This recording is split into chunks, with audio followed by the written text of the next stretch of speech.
ini soalan harapan, apa cadangan tuan untuk mengekalkan sejarah warisan tarian Cacat Pinai ini?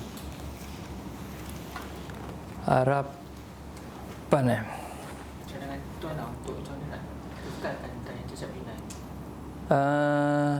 Sekarang ni sebenarnya dia orang dah proses ni dah berlaku dah sebenarnya.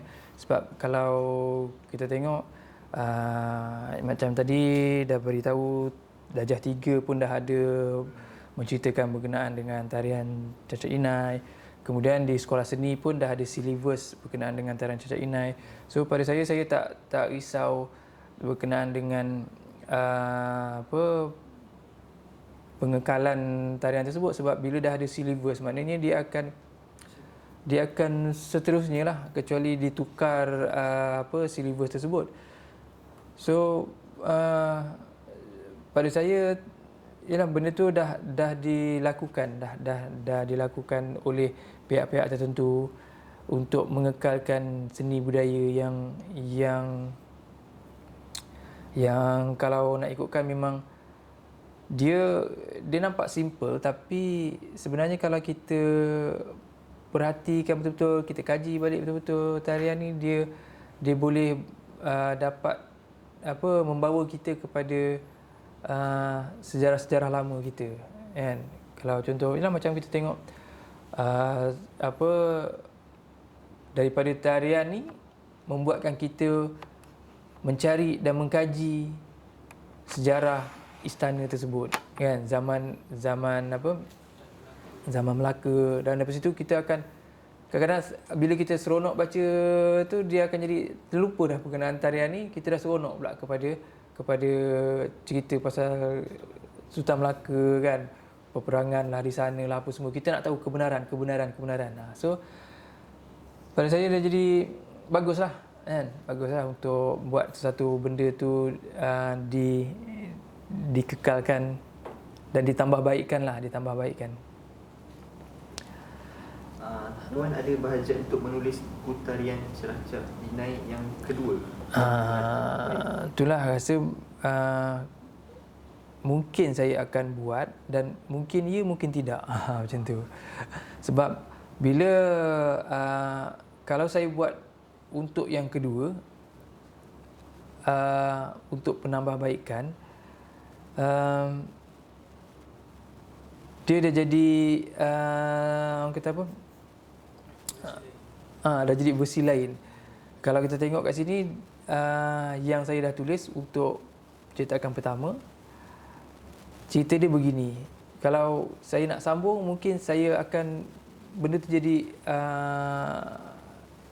asasnya tarian Cacat Inai, tapi dari segi tajuknya mungkin dah berubah, mungkin ke arah lain pula, mungkin dari segi gerakan silatnya tadi ke, ataupun dari segi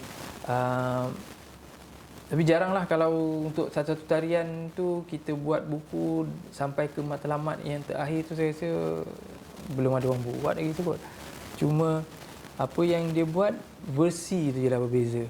Versi mungkin yang ini sekarang ni saya buat yang basic. Mungkin kalau saya buat yang kali kedua adalah versi silat, kan. Macam mana kemudian kita kembangkan dari silatnya tadi tu dengan fungsi Cacat Inai tadi tu, mungkin boleh lah, kan, mungkin boleh saya buat macam tu, kan. Tapi itulah, sekarang ni saya tengah dalam proses mengisi masa lapang saya buat buku berkenaan dengan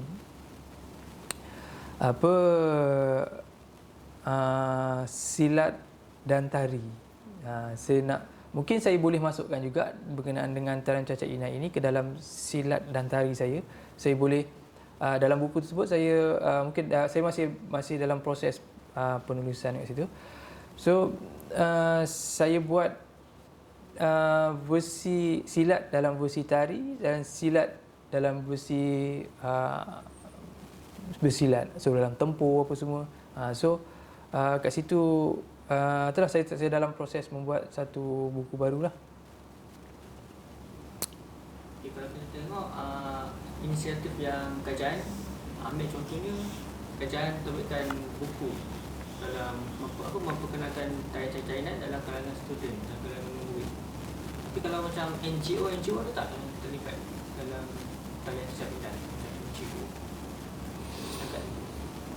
So saya tak pasti untuk menyatakan kat sini sebab yang konsentrate berkenaan dengan tarian-tarian ni, tarian negeri ni adalah NGOs negeri tersebut. Macam tarian cacat inai ni di Muar, di Pagoh, kan, maknanya di daerah Muar.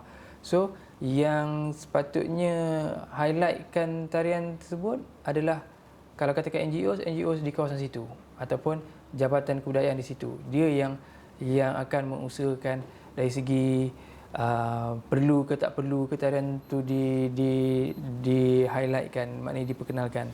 Macam saya cuma buat penulisan ni untuk satu dari segi saya punya kaji selidik, dan saya perlu bukukan supaya ianya boleh diamati oleh generasi-generasi yang akan datang, kan.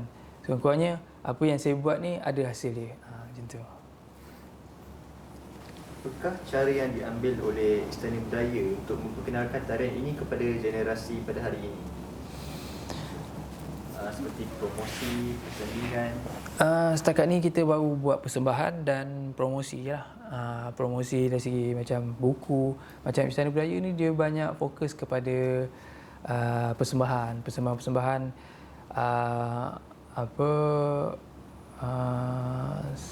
yang sebenarnya persembahan yang berkualiti, yang kita susah nak dapat tengok dekat tempat lain tapi kita boleh dapat tengok dekat Istana Budaya.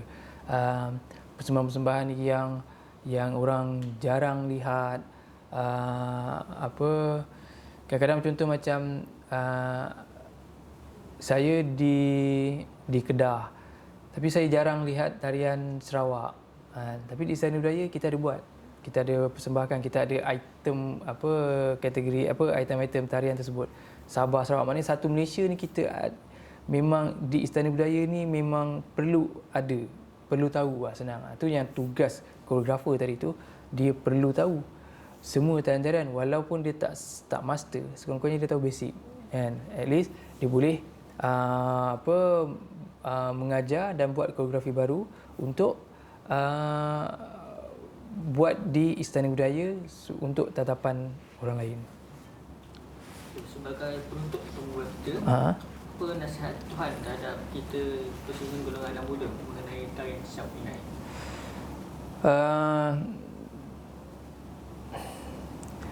Pada saya tak fokuskan kepada tarian cacat inai saja. So dia menyeluruh je lah. Kalau katakan tarian ianya adalah tarian warisan, so kita kenalilah tarian warisan. Daripada tarian warisan tersebut kita boleh mengenal susur galur sejarah kita nanti, kan. So kita boleh belajar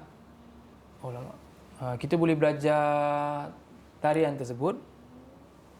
Kita boleh belajar tarian tersebut untuk kita tahu sejarah silam kita, kan. So secara tak langsung lah, benda tu secara tak langsung. Tak semestinya kita belajar tarian kita cuma dapat tarian saja. So bila kita belajar tarian cacat inai secara tak langsung, kita dapat tahu, oh begini ceritanya, susurnya macam gini, alur ceritanya begini. So kita orang kata beli satu dapat percuma satu, macam itulah, kan. So kita tahu tarian ni secara tak langsung, kita belajar sejarah dia, kita tahulah sejarah Melaka macam mana, sejarah Melayu macam mana. So banyak benda lah, bukan hanya tarian cacat inai saja, tapi tarian-tarian di negeri di mana-mana lah, kan. Bila kita tahu tarian tersebut, kita mesti kena kaji sejarah dia, asal usul dia. So dari situ kita boleh berkait dengan tarian asal usul, mungkin mana tahu keturunan kita pun ada dekat sini ke, mana kita tahu, kan. Itu rezeki kita lah. Okey. Dengan ini takmalah sesi temu bual secara lisan mengenai bidang seni tarian cacat inai bersama Encik Khalid Muhammad Noor. Okey. Kami mengucapkan ribuan terima kasih atas kesudian dan kerjasama yang diberikan oleh beliau dalam menyempurnakan wawancara ini. Kami juga ingin memohon maaf seandainya tersalah kata boleh bicara sepanjang sesi temu bual ini berlangsung. Adalah diharapkan dengan hasil temu bual ini dapat menyumbang kepada perkembangan ilmu dalam bidang seni tarian Baik. untuk para penyelidik pada masa akan datang. Sekian, terima kasih. Sama-sama. Terima kasih sebab sudi jemput saya untuk buat menceritakan tentang tarian cacat inai ini. Jadi saya pun on behalf daripada penggiat tarian cacat inai ini di Lenga Johor, Lenga Muar,